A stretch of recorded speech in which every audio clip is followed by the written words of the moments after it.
মুন্না ত্রিপাঠীকে ছাড়া মির্জাপুর সেশন 3 যেন ঠিক জমল না। ট্রেলারে কোথাও যেন কিছু একটা খামতি রয়ে গেল। কারণ ওই যে বলে না, একটা চরিত্র যেন একটা ছবিকে বা একটা সিরিজকে টেনে নিয়ে যায়। তো কোথাও এখানে হ্যাঁ, মূল লড়াই হয়তো অখণ্ড ত্রিপাঠী আর গুড্ডু ভাইয়ার মধ্যে, যে দুজনে হয়তো বেঁচে আছে এবং যাদের দুজনের ডুয়েল আবার আমরা দেখব। কিন্তু ওই যে মুন্না ত্রিপাঠী, প্রিন্স অফ মির্জাপুর ছাড়া কোনোভাবেই যেন মির্জাপুর সেশন 3 জমে উঠল না।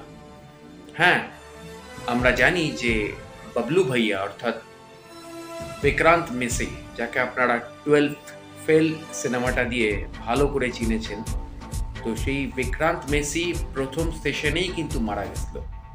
কেননা বিক্রান্ত মেসিকে মেরে ফেলা দিয়ে কিন্তু এই রিভেঞ্জ স্টোরি, এই রিভেঞ্জ ড্রামা শুরু।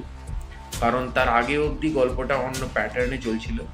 যদিও গল্পের সেশন 1-এর প্রথম সিন কিন্তু মুন্না ত্রিপাঠী এবং সেশন 1-এর শেষ সিনও কিন্তু সেই মুন্না ত্রিপাঠী, এবং সেশন 2-এর প্রথম সিনও মুন্না ত্রিপাঠী, এবং সেশন 2-এর ক্লাইম্যাক্সও কিন্তু মুন্না ত্রিপাঠী। তো এই দুটো সেশনের ফার্স্ট সিন থেকে লাস্ট সিন মুন্না ত্রিপাঠী মানে কাটানোর পর সেই মুন্না ত্রিপাঠী সেশন 3-তে নেই। এতটাই শূন্যতা, এতটাই ফাঁকা লাগছে মুন্না ত্রিপাঠী চরিত্রটা ছাড়া। মানে একটা ভিলেনের চরিত্র, একটা নেগেটিভ শেডসের চরিত্র, যে চরিত্রটা এতটাই ভালো লাগা বা ভালোবাসা হয়ে গেছিল দর্শকের কাছে, যে তাকে ছাড়া যেন কোথাও একটা খামতি রয়ে গেছে। এছাড়াও সেশন 2-তে যে সাপোর্টিং কাস্টরা রিভিল হয়েছিল, যেমন অঞ্জুম শর্মার ক্যারেক্টারটা যে শরদের ক্যারেক্টার করছে, এবং বিজয় বর্মা তো বিহারী বাবুর চরিত্র করছে, এদের দুজনের কাস্টিং অনেক ডেভেলপ করেছে সেশন 3-তে। এছাড়াও পুরো ট্রেলার জুড়ে সবাইকে দেখানো হলো, এবং ট্রেলারে প্রথম থেকে গুড্ডু ভাইয়ার রমরমা অর্থাৎ আলী ফাইজালের রমরমা, সে অখণ্ড ত্রিপাঠীর অর্থাৎ পঙ্কজ ত্রিপাঠীর সাম্রাজ্যকে দখল করছে, এবং শুধু সাম্রাজ্যকে দখল করছে না, তার দ্বিতীয় স্ত্রী যে পিনা তাকেও দখল করছে।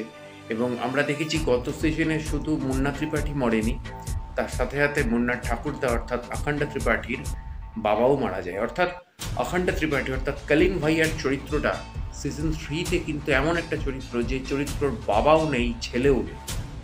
অর্থাৎ বাবা ছেলেকে নিয়ে, অর্থাৎ বাবা ছেলে মানে হচ্ছে 3টে জেনারেশন এই গ্যাংস্টার বিজনেসে তারা ইনভলভ ছিল। সেই 3টে জেনারেশনের মধ্যে 2টো জেনারেশনকে গত সিজনে আমরা মরে যেতে দেখেছি।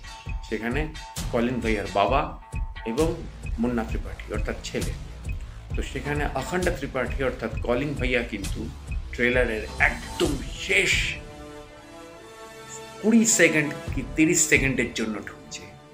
20 সেকেন্ডই তার জন্য এনাফ ছিল, শুধু তার কয়েকটা ডায়ালগস, যে ডায়ালগসে পুরো সিজন 3 যেন জমে উঠল। মুন্না ত্রিপাঠীকে ছাড়াই যেন কোথাও জমে উঠল। তবুও মুন্না ত্রিপাঠীকে ছাড়া একটা শূন্যতা রয়েছে, এবং কোথাও আমরা এটা ধরতে পারছি যে মুন্না ত্রিপাঠীকে ছাড়া কোথাও যেন একটু মানে ক্রেজ নেমে গেছে মির্জাপুর সেশন 3। জানি না এই সেশন কতটা হিট হবে, তবুও মির্জাপুর তো কখন যে খেলা ঘুরিয়ে দেবে এটা কেউ জানে না। কারণ মির্জাপুরের ট্যাগ লাইনেই হচ্ছে তাই, যে এখানে কখন কি হয় সেটা কেউই জানে না। তো এক্স্যাক্টলি সেই জায়গা থেকে দাঁড়িয়ে মির্জাপুর সেশন 3 একটা কি বলবো, মানে হিট বলা যাচ্ছে না, কারণ ওই যে বললাম মুন্না ত্রিপাঠী একটা বড় ফ্যাক্টর এখানে, এবং অখণ্ড ত্রিপাঠী মানে পঙ্কজ ত্রিপাঠীর যে চরিত্রটা, সেই চরিত্রটা এখানে কতটা স্পেস পাচ্ছে, এবং তার সাথে সাথে কতটা কি হচ্ছে সেইটার উপর অনেক কিছু নির্ভর করছে।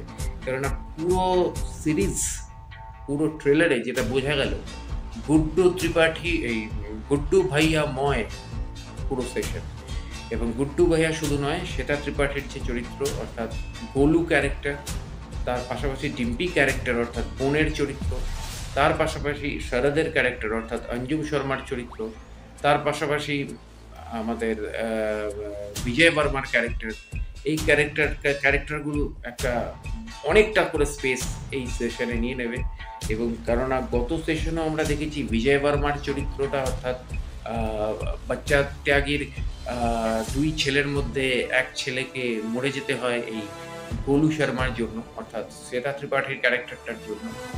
তো সেইখানে বাচ্চা ত্যাগী এটা জানে যে তার ছোট ছেলে মরে গেছে, কিন্তু আদতে না, তার বড় ছেলে মারা গেছে। ছোট ছেলে এই সেশনে কিন্তু বড় ছেলের ভূমিকাতেও থাকবে।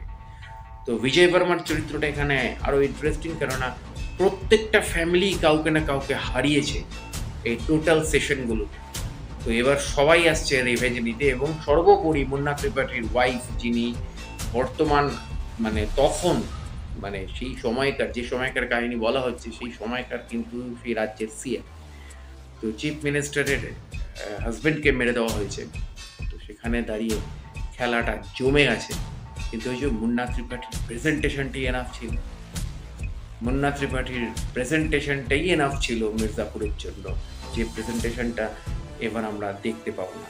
একটা কমিক ভিলেন, একাধারে সে ভিলেন, দুর্ধর্ষ ভিলেন, হিংস্র ভিলেন, এবং আরেক ধারে সেই কিন্তু কমিক রিলিফ, তার অ্যাপিরিয়েন্সই লোকে হাসছে। তো এই যে একটা কমিক ভিলেন ক্যারেক্টার, এই কমিক ভিলেন ক্যারেক্টারটা কোথাও মির্জাপুরের মতন একটা হার্ড কোর ভায়োলেন্স রিভেঞ্জ ড্রামাতে খুব ইম্পর্টেন্ট ছিল, যেটা এই সেশন থেকে পাওয়া যাবে না।